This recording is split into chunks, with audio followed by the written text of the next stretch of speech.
visão é um dos principais sentidos que temos.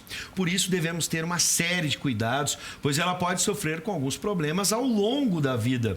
Você sabe quais as principais doenças ou problemas que podem afetar os seus olhos em diferentes fases da vida?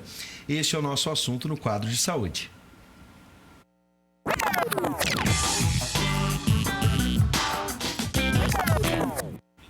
Com a gente, a chefe de oftalmologia do Hospital de Clínicas de Porto Alegre, doutora Diane Marinho. Seja bem-vinda, doutora. Obrigada, é um prazer poder estar aqui contigo.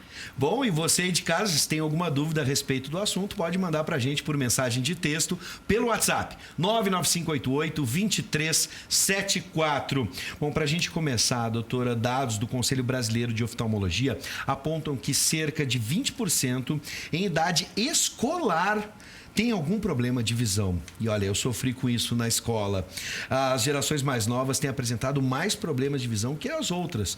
Eu não tinha celular lá na década de 80, 90, não tinha tablet, não tinha nada disso.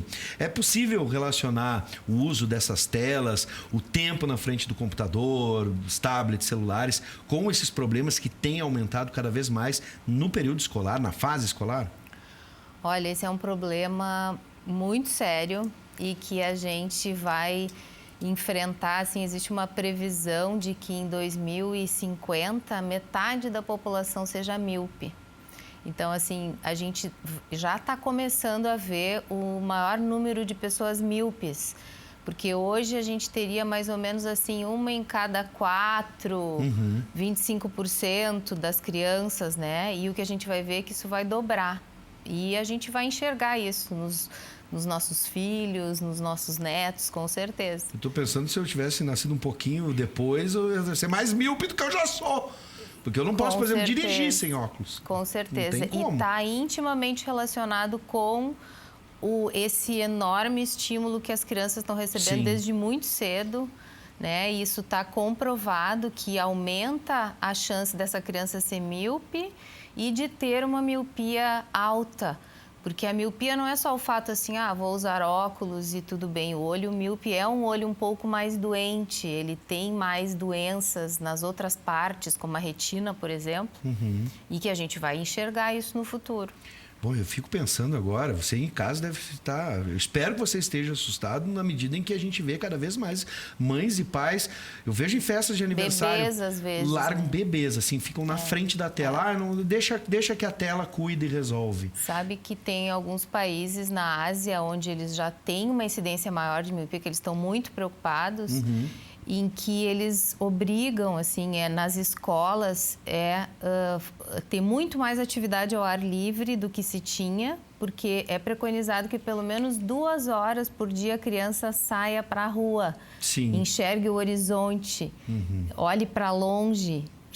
Coisas que atualmente não são muito estimuladas, sabe? Tem crianças que passam o dia inteiro em casa. Eu estou imaginando o cenário que a gente tem hoje. É catastrófico, porque cada vez menos as crianças ficam na rua, a não ser as que moram em condomínio, por exemplo, que tem um pouco de segurança. Parques, então, cada vez menos são utilizados. A gente tem medo, né? Pois é, com medo. Então, o cenário é péssimo, porque daí fica dentro de casa e fica na frente da tela. Bom, ainda falando sobre problemas de visão, existem problemas visuais que podem afetar bebês ou até mesmo crianças que estejam na barriga da mãe? Existem, a gente chama os problemas congênitos, né? De bebês que já nascem. O diagnóstico, em geral, é feito ao nascimento. Inclusive, existe um exame, assim como faz no recém-nascido o teste do pezinho, da orelhinha, tem o teste do olhinho. Esse teste, isso é rotina, inclusive aqui no estado, todos os berçários já fazem. Que é um exame relativamente simples, que pode ser feito também pelo pediatra, não precisa ser só pelo oftalmologista, e que consegue fazer uma triagem, porque tem algumas doenças que podem acometer os bebês, tipo catarata congênita, glaucoma congênito, tumores, e que são muito graves e que precisam ser tratados logo. E que, às vezes, no caso de tumores, por exemplo, podem até salvar a vida da criança. Então, é um rastreamento que se faz já quando a criança nasce. É um teste simples e que todo mundo tem acesso. Esse teste-exame é oferecido pela rede pública? É oferecido pela rede pública. Perfeito. Agora vamos para a adolescência. Vamos avançar um pouquinho na linha do tempo. Adolescência e já pensando na fase adulta, 25 anos, enfim. Quais costumam ser os problemas mais comuns? Nessa fase, é mais fácil identificar alguns problemas de visão? Fico pensando se as pessoas realmente fazem consultas depois da escola, porque na escola a gente consegue identificar quando tem algum problema, o professor nota ou o aluno reclama. Mas já depois que passou, universidade, coisas do tipo, fica mais difícil, as pessoas até se tornam mais relapsas? Em geral, aquelas pessoas que necessitam da visão, né, e que seguem estudando, ou que estão na faculdade, ou que estão fazendo algum curso, e a exigência hoje da visão ela é muito grande. Então, as pessoas percebem que alguma coisa não vai bem, né? Agora, o que eu chamo a atenção, talvez na adolescência, seja, principalmente naqueles adolescentes alérgicos que têm o hábito de coçar muito os olhos, porque isso às vezes pode ser sinal de uma doença chamada ceratocone, que ela costuma aparecer na adolescência e que em geral são aqueles adolescentes que mais alérgicos e ficam constantemente trocando de óculos e que a visão de óculos não fica muito boa. O quanto o hábito de coçar pode prejudicar, né? Principalmente desencadeando às vezes essa doença, o ceratocone, que podia estar quieta ali, talvez nem se manifestar. Mas o hábito de coçar ele é muito ruim. O olho não foi feito, é uma estrutura muito delicada, não foi feito para ser coçado assim de uma maneira muito forte, sabe? Olha, eu acho que esse detalhe é muito importante. A gente já teve outras conversas sobre oftalmologia aqui, eu nunca tinha ouvido falar nisso. Aquela coisa da mãe chegar para de coçar o olho, que parece, não é, parece que é uma pessoa chata que quer ficar coordenando o filho. Não, ela sabe. Deixa eu me coçar.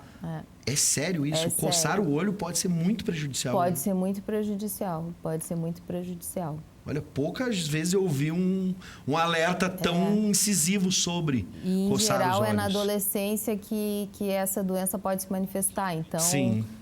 Ter esse cuidado, né? Bom, as pessoas falam muito em cansaço visual. Isso pode, o cansaço, isso é um indício de que pode estar com algum problema de visão. E coisas como dores de cabeça, entre outras, podem também ser sintomas? Podem. E, claro, que tem aquela faixa etária ali, quando a gente entra nos 40, né? Que o braço vai ficando meio curto, assim, que é a tal da vista cansada, né? Então, isso é bem... As pessoas que enxergaram bem a vida inteira, de repente, elas são surpreendidas que, de repente, já não conseguem ler uma bula de remédio, não conseguem ver as letrinhas pequenas. Isso faz parte da nossa natureza. Sim. Né? Então, nesse momento, muitos acabam procurando oftalmologista lá perto dos 40 anos, porque se depararam com essa dificuldade que nunca tinham tido. Né? Sim. E outra coisa também que hoje todo mundo é muita tela, muito computador. Então, às vezes, esses sintomas de cansaço e ardência, às vezes podem ser ressecamento também, olhos secos. Porque quando a gente está na frente de uma tela, a gente pisca menos. Está comprovado que quando a gente está assim, lendo, principalmente no computador, a gente acaba piscando menos e pode ressecar os olhos, que também podem dar esse tipo de sintoma. Agora, já na melhor idade, terceira idade, enfim, quando chegamos à idade, quando nos tornamos idosos, os problemas de visão são algo que a gente deve esperar, algo natural do envelhecimento. Até que ponto a gente pode imaginar que seja um desgaste natural da velhice ou algo que esteja realmente atrapalhando, algo que está acelerando esse processo, por exemplo? Sim. A idade mais madura acaba que um dos problemas mais prevalentes acaba sendo a catarata, que é um desgaste de uma lente interna que a gente tem dentro do olho. Quer dizer, todos nós vamos acabar tendo com a idade, é um desgaste da natureza, né?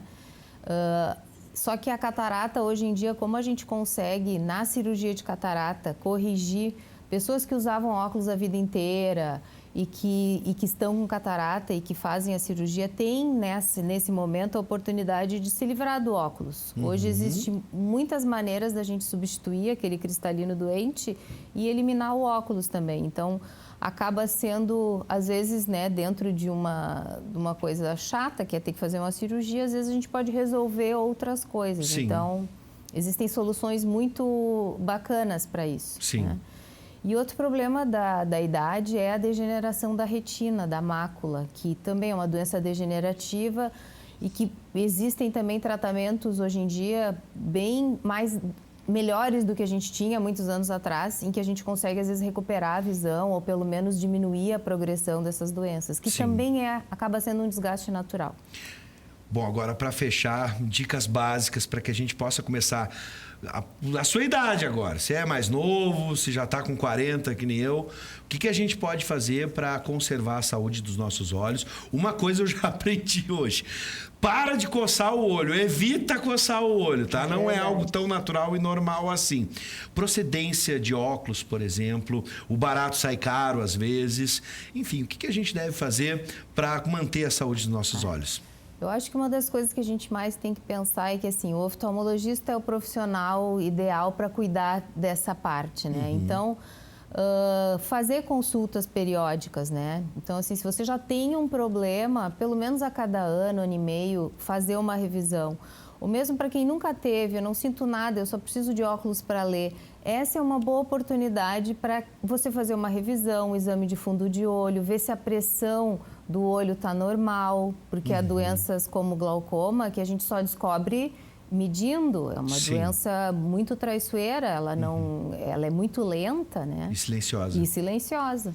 Então, o oftalmologista consegue fazer uma avaliação e eu acho que uma consulta é o ideal, é o que eu recomendaria assim, para quem quer preservar a saúde dos seus olhos. E só para fechar, porque eu me preocupo muito com óculos, sou apaixonado por óculos, né? Enfim, óculos escuros. Porque daí o pessoal costuma relaxar um pouquinho. A importância da procedência dos óculos escuros. Exatamente. Principalmente para ver se ele está filtrando ultravioleta, né? Que é o grande causador de malefícios para os olhos, né?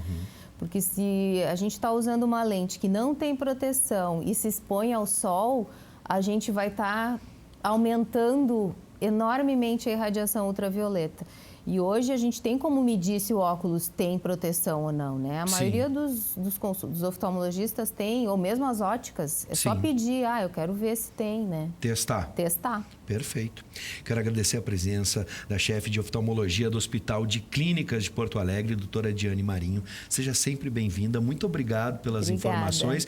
E eu posso garantir, viu, mãe? Nunca mais eu vou coçar os olhos. Ela sempre fica, para de coçar esse olho, guri. Obrigado, doutora. Seja sempre... Mãe sempre sabe das coisas, doutora. É verdade. Obrigado. Seja bem-vindo. O prazer foi nosso. Até o próximo encontro. Obrigada.